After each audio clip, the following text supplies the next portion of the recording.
기출문제 유형으로 풀 때는 내신 코치가 좋고요.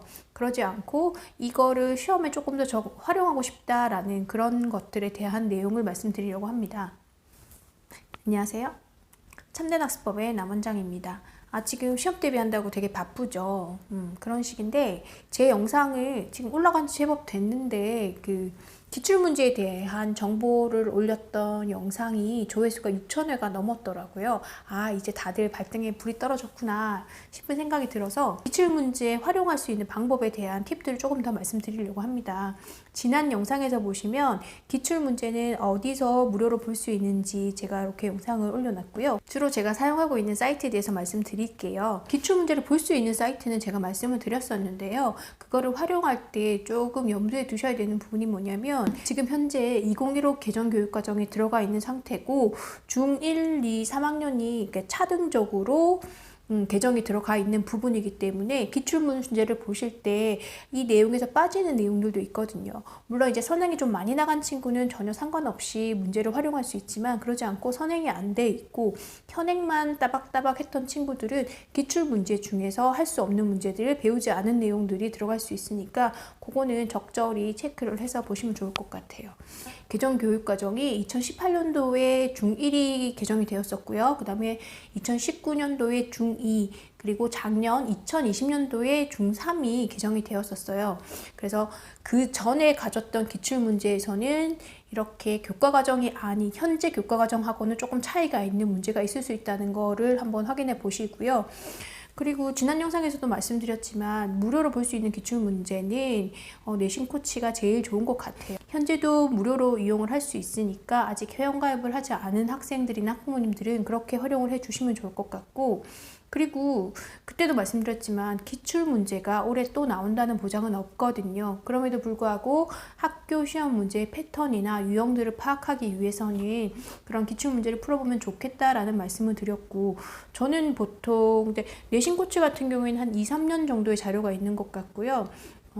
족보닷컴 같은 경우에는 한 10년 이상의 자료를 가지고 있어요. 그래서 저도 그 학교별로 대비를 할 때는 한 10년 정도의 자료를 가지고 어떤 패턴으로 문제가 나오고 있는지 확인을 해서 시험 대비를 하고 있거든요. 근데 이게 기존교육과정이 7년 단위로 이렇게 바뀌다 보니까 굉장히 범위가 좀 들쑥날쑥하기는 하지만 어느 정도 선행이 되어 있는 친구들은 그 범위에 구애받지 않고 문제를 풀 수 있거든요.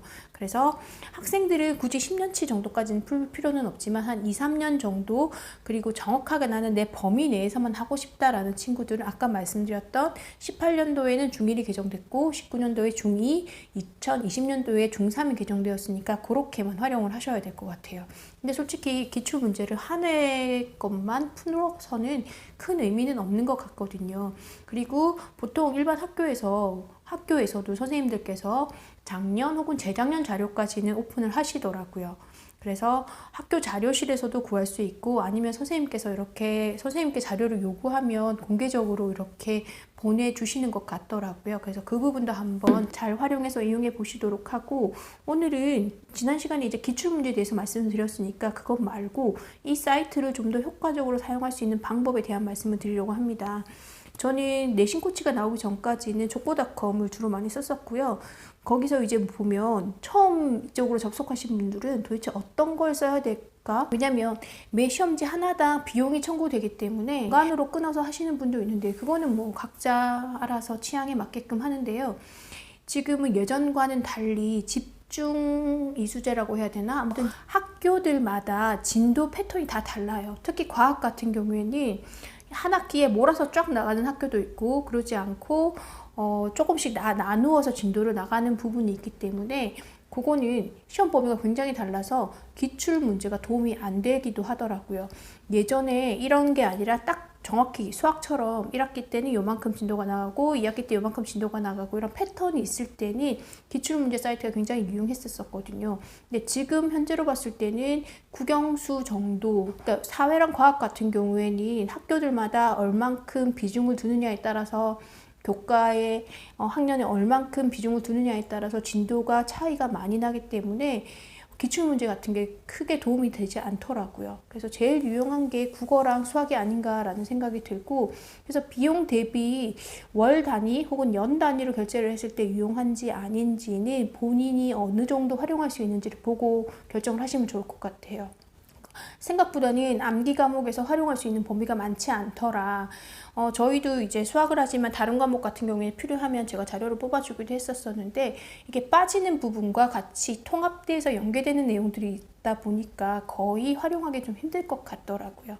그래서 이런 내용은 좀 알고 계시면 좋겠고, 그럼 보다 이제 본격적으로 수학을 활용하는 데 있어서 도움이 되는 자료는 족보닷컴 같은 경우에는 자료가 굉장히 많아요. 그러니까 10년 혹은 10몇 년 이상 되는 자료들도 다 가지고 있기 때문에 그걸 다 활용할 수 있는데, 제가 주로 많이 쓰는 자료들은 최다 빈출, 최다 오답, 그 다음에 고난이도, 이렇게 세 가지 파트를 제일 많이 쓰거든요.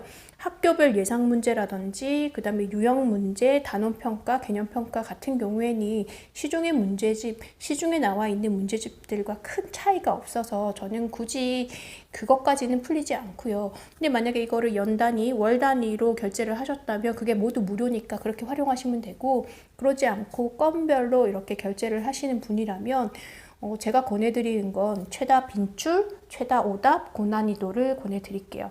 최다 빈출은 말 그대로 지금 여태까지 나와 있는 문제들 중에서 제일 빈도수가 많게끔 출제된 문제들만 뽑아서 나오는 거라, 학교시험 점수 목표가 80점대 정도 된다라고 하시는 학생들은 요 최다 빈출을 풀면 좋고요. 나는 100점을 목표로 공부를 하겠다라고 하는 친구들은 최다 오답, 그리고는 이제 고난이도 문제 유형을 연습을 하시면 A급 블랙라벨 최상위에 나와 있는 그 심화 문제들이 숫자로 바뀐다든지 유형이 조금 변형된 것들이 다 나와 있어서 그렇게 활용을 하시면 굉장히 좋을 거예요. 기출문제에서 받아볼 수 있는 문제 같은 경우에는 풀이 과정이 생략된 게 많은데, 최다 빈출 같은 경우에는 풀이 과정도 굉장히 상세하게 잘 나와 있으니까 그렇게 문제집과 다르게 활용할 수 있도록 하시면 좋을 것 같습니다.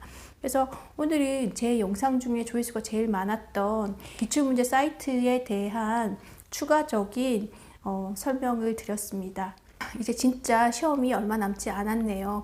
아무쪼록 잘 준비를 해서 기대한 만큼 혹은 준비한 만큼 그 이상의 만족할 만한 결과를 받으시길 바랍니다. 네, 오늘 제 영상은 여기까지고 다음에 다시 인사드리도록 하겠습니다. 시청해주셔서 감사합니다.